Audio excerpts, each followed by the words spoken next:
आइए डिस्कस करते हैं एनसीईआरटी एग्जाम्पलर का क्वेश्चन नंबर 9 क्लास 10th का। एक constant current flows in a horizontal wire in the plane of paper from east to waste.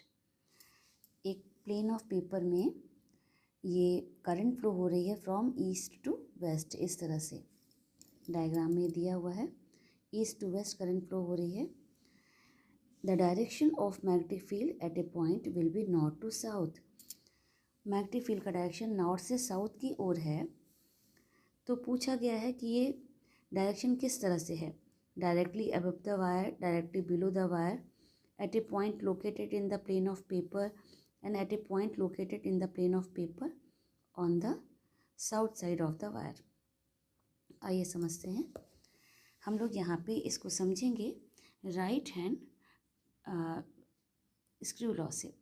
तो right hand screw law जो होता है वो, इसमें हम लोग क्या करते हैं कि करंट की डायरेक्शन में थंब को रखते हैं और अपने उंगलियों को इस तरह से घुमाते हैं कि वो जैसे स्क्रू हो। तो जब हम लोग इस तरह से रख रहे हैं और स्क्रू की तरह से उंगलियों को घुमाते हैं तो देखिए क्या हो रहा है। आप लोग मेरे हाथ को देखिए, तो ये थंब जो है करंट की डायरेक्शन में है फ्रॉम ईस्ट टू वेस्ट, और जब अपनी उंगलियों को घुमा रहे हैं तो क्या हो रहा है, उंगलियां नॉर्थ से साउथ तो मूव कर रही हैं, लेकिन कैसे कर रही हैं, यहाँ पे क्या हो जाएगा, बिलो द वायर। अगर वायर ऐसे रखा है तो मैग्नेटिक फील्ड का डायरेक्शन किस तरफ जा रहा है, बिलो द वायर, नीचे की तरफ, नीचे की तरफ जा रहा है।